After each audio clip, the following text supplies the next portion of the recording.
우리가 스시 하면 가장 먼저 떠올리는 모습, 바로 밥알 위에 생선살이 다소곳이 얹혀있는 모습이죠.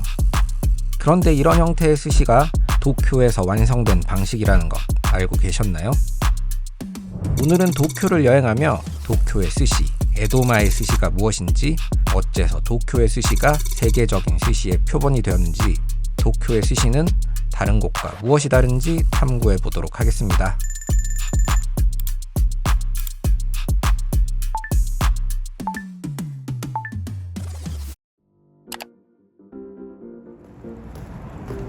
지금 어딜 가는 거지? 지금 우리는 츠키지 시장이라고, 우리 해산물 좋아하잖아.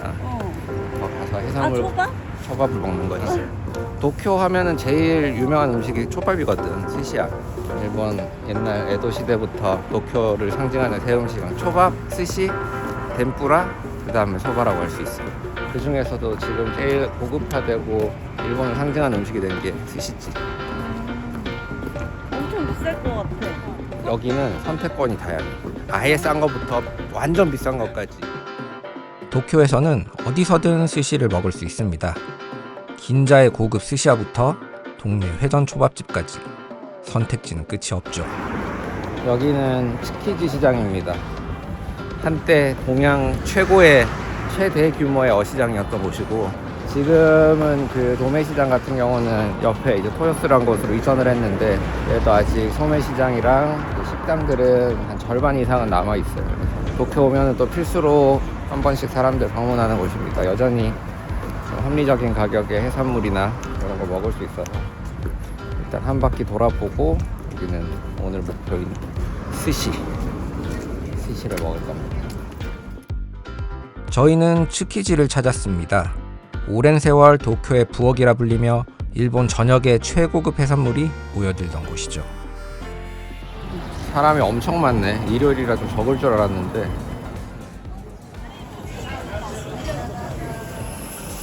이제 슈토크라고, 여기 츠키지 중에서도 일단 도쿄식으로 스시를 내는 집인데다가 적당한 가격에 적당한 품질에 괜찮은 가성비가 엄청 좋은 그런 식당이고, 여기가 우리가 3호점이고, 느낌이 3호점은 문제 없이 들어갈 수 있을 것 같으니까. 지금 1호점은 사람이 가득 차 있고 지금 1시간 정도 기다릴 것 같고, 3호점은 조금 빈자리가 있어서 3호점으로 가기로 했습니다. 지금 금방 온다고 말씀을 드려놓고 왔어요. 오늘의 식당은 슈토크 3호점입니다. 슈토크는 전통적인 에도마의 스타일의 기본을 지키면서 현대 트렌드도 가미시킨 스시를 내어놓는데, 합리적인 가격에 퀄리티가 훌륭하다는 평가를 받고 있습니다. 인근에 2호점과 본점도 있는데 메뉴가 조금씩 다릅니다. 본점이 가장 유명하지만 항상 웨이팅이 길어 저희는 차분한 분위기에서 먹을 수 있는 3호점으로 향했습니다. 이곳은 기본적으로 스시를 코스 형태로 내어놓는데요, 가격대별로 여러 선택지가 준비되어 있습니다. 저희는 점심에 키와미 코스를 주문했습니다.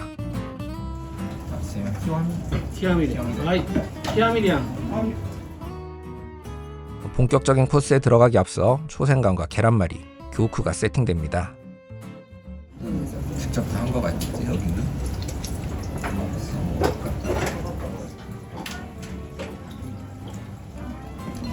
센 거 같지 않아? 매운기도 세고, 식초맛도 세고.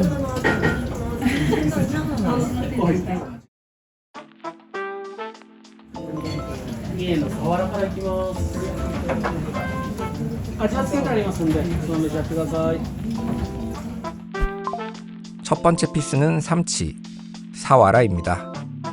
입에 넣으면 살의 부드러움과 함께 은은한 산미와 감칠맛이 동시에 올라옵니다. 생선을 소금이나 식초로 살짝 절이는 심해 계열의 손질이 들어간 듯 했는데, 이 과정 덕분에 수분이 정리되고 밋밋할 수 있는 삼치 속 숨겨진 감칠맛이 짙어집니다. 강하게 치고 들어오기보다 여운 있게 코스를 열어주는 한 점, 시작이 좋습니다. 이어서 이카, 오징어가 나왔습니다.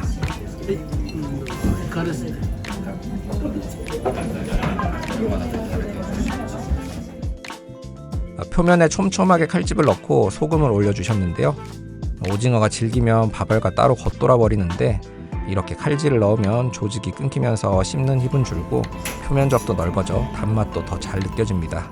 재료와 밥이 녹아내리듯 섞이도록 돕는 치밀한 설계인 셈이죠. これはイギリスのお塩を使ってます。海水を足して作って甘みのある、魚に合う塩ですね。 세 번째 스시는 서걱거리는 독특한 식감의 일품인 피조개 아카가이입니다. 赤貝ですね。 여기서도 세밀한 칼집이 들어가 있는데요. 아카가이는 탄력이 좋은 조개라 그대로 두면 질기게 느껴질 수 있습니다. 그래서 재료의 결을 따라 칼집을 넣어 탄력은 살리고 씹을 때 거슬리는 느낌은 줄여줍니다. 덕분에 조개 특유의 향은 또렷하게 나고 씹을수록 은은한 단맛과 바다의 풍미가 올라왔습니다.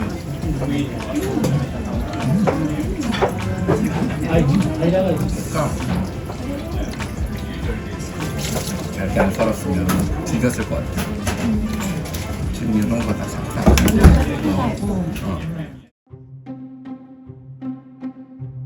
방금 맛본 밥 위에 생선을 얹어 쥐어내는 형태. 이 형태의 스시를 니기리 스시라고 하는데요. 오늘날 스시의 가장 기본적인 표준 형태라고 할 수 있습니다. 그런데 처음부터 스시가 이런 모습이었던 건 아닙니다. 놀랍게도 스시의 기원은 남중국이나 동남아시아 일대에서 비롯되었다는 설이 널리 알려져 있습니다. 초기의 스시는 지금처럼 신선한 해산물을 즐기는 음식은 아니었고 생선을 오래 보존하기 위해 밥과 함께 발효시켰던 보존식이 시초였죠. 이것이 일본으로 건너와 비와오 인근에서 붕어를 발효시킨 후나즈시로 정착합니다.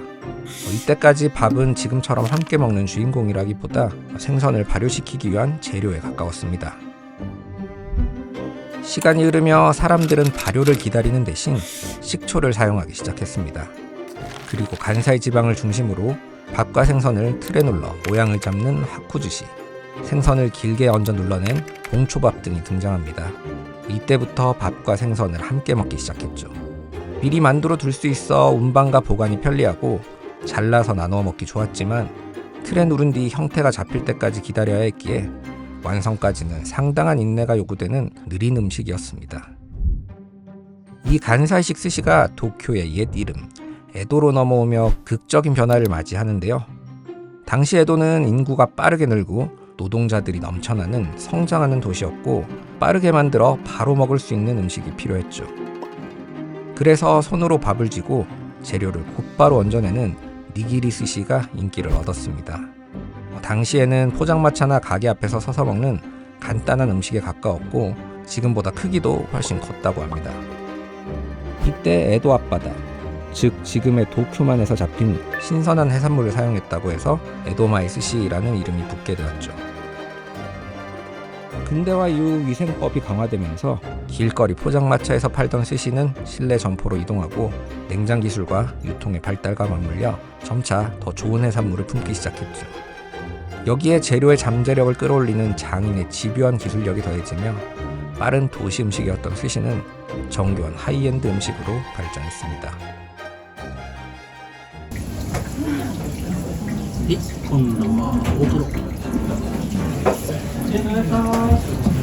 제일 비싼 거.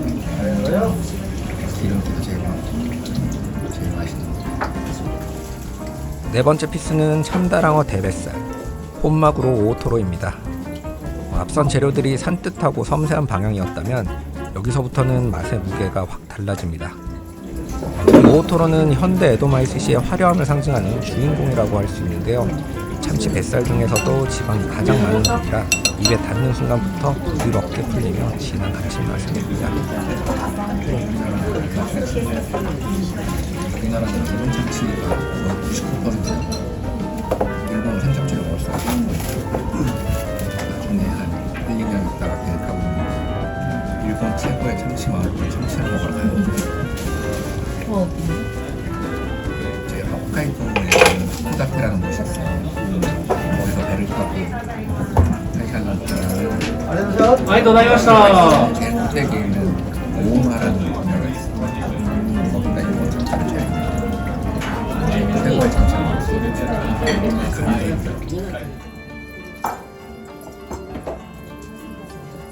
이쯤에서 눈에 들어오는 것이 밥의 색깔입니다. 스시의 밥을 샤리라고 하는데요. 이 샤리는 단순한 생선의 받침대가 아닙니다. 생선의 기름과 향을 받아주고 끝맛을 정리해주는 또 하나의 재료라고 할 수 있죠. 그런데 이 샤리, 일반적인 밥의 색이 아닌 살짝 갈색 빛을 띠고 있죠. 이는 에도마이 스시에서 자주 쓰이는 아카즈, 즉 적초의 영향입니다. 적초는 쌀만으로 만든 식초와 달리 술을 빚고 남은 술지개미를 숙성해 만듭니다.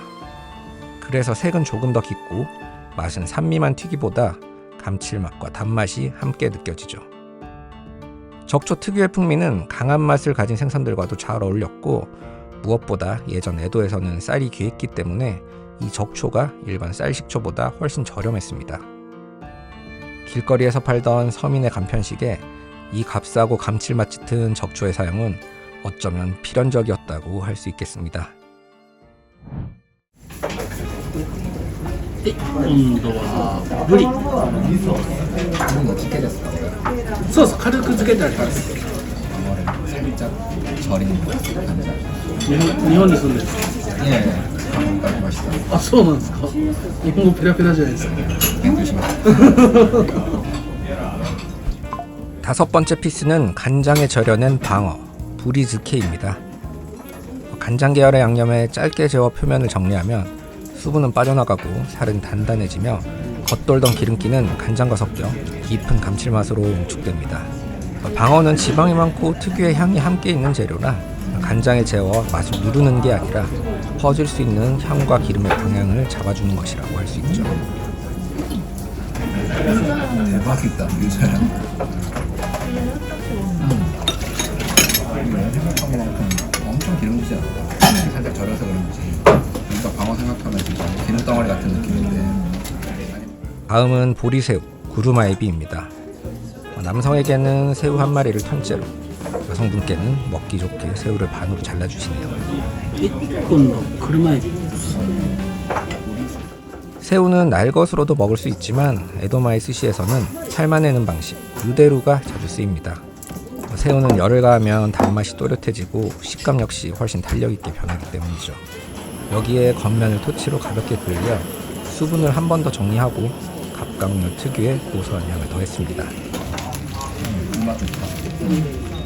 생글생글한 것도 살면서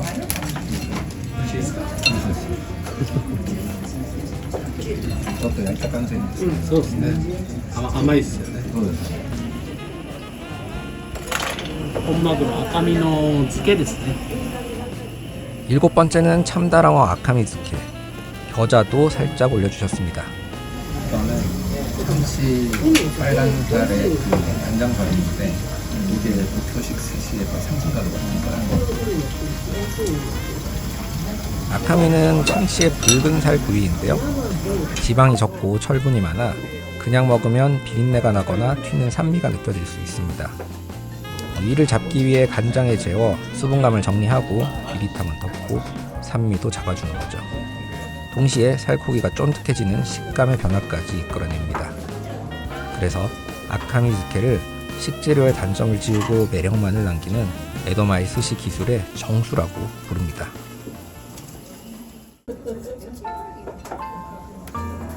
방금 맛본 즈케나 유데루처럼 에도마이 스시에서는 단순히 생선을 썰어서 그대로 올리기보다 재료의 성격에 맞게 윗작업을 하는 경우가 많습니다.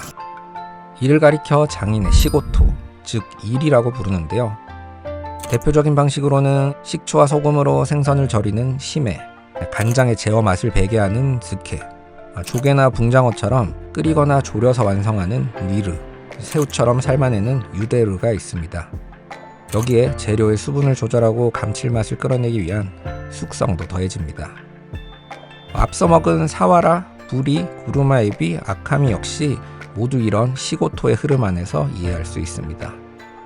눈앞에서 쥐어지는 시간은 단 몇 초지만 그 한 점을 위해 주방에서는 꽤 긴 준비 시간이 숨어있는 셈이죠. 에도마이 스시의 상징으로 자주 꼽히는 재료가 코하다, 전어입니다. 작은 생선이지만 크기와 지방의 양에 따라 소금과 식초에 절이는 시간을 분 단위로 조절해야 해서 스시야의 수준을 보여주는 재료로 여겨집니다. 그런데 오늘 저희가 맛본 코스에는 이 코하다가 포함되지 않아 아쉬웠네요. 그렇다면 왜 에도마의 스시에서 이런 시고토가 발달했을까요? 이것은 에도라는 도시의 조건과 맞닿아 있는데요. 냉장 기술이 없던 시절 생선을 상하지 않게 안전하게 보관하는 방법이 이런 시고토였습니다. 게다가 바쁜 에도 사람들에게 빠르게 내어주기 위해서는 재료를 미리 먹기 좋은 상태로 조리해두는 과정도 필요했고요. 부패를 막기 위해 고안되었던 보존의 기술은 시간이 흐르며 식재료가 가진 본연의 한계를 뛰어넘어 신선함만으로는 닫기 어려운 더 맛있는 맛을 만들어내는 미식의 기술이 되었습니다. 和風味ですね。 성게 중에 말똥성게 뭐라 합니까? 소라 성게는 보통 머리가 많고 말똥한 성게는 그래도 좀. 여덟 번째는 성게알, 우니입니다. 흔히 우리가 보는 김으로 싼 군함말이 형태가 아니라 밥 위에 우니만 수북히 쌓아 올려주셨습니다. 형태를 잡아내는 김 없이 내는 만큼 우니 본연의 섬세한 단맛과 바다향이 더 또렷하게 드러납니다. 재료의 선도에 대한 셰프의 자신감인 거죠. 크림 같아요. これが穴子。 다음은 안하고, 붕장어네요. 코스의 후반부를 장식하는 하이라이트이자 앞서 이야기한 에도마의 스시 시고토의 결정체라고 할 수 있습니다. 입에 넣자마자 부드럽게 녹아내리게 하기 위해 수많은 장가시를 일일이 뽑아내고 특제 육수에 부드럽게 졸여낸 뒤 마지막에 달큰한 츠메를 덧바릅니다. 여기서는 먹기 직전 토치로 살짝 그을려 불향까지 더하고 소금과 산초를 올려 마무리해 주셨습니다. 조금 담백하다. 내가 먹던 안포가 아닌데. 이제 마지막 10번째 스시입니다. 이 코스의 파격적인 변주, 오사키기 우둔살에 우니를 얹은 미쿠우니입니다. 에도 시대에는 상상조차 할 수 없었던 현대적 스시라고 할 수 있죠. 柔らかいですね。うちのものです。だから柔らかい。 우둔살은 지방이 많은 부위가 아니라 살의 육향이 또렷해서 우니의 부드러운 단맛을 받쳐주기에 좋습니다. 이 에도마의 스시가 과거의 형식에 멈춰있지 않고 지금도 새로운 재료와 방식으로 변하고 있음을 보여주는 한 점이라고 할 수 있겠네요. と巻き物がいきます。はい。 마키모노와 미소시루를 끝으로 코스가 마무리됩니다.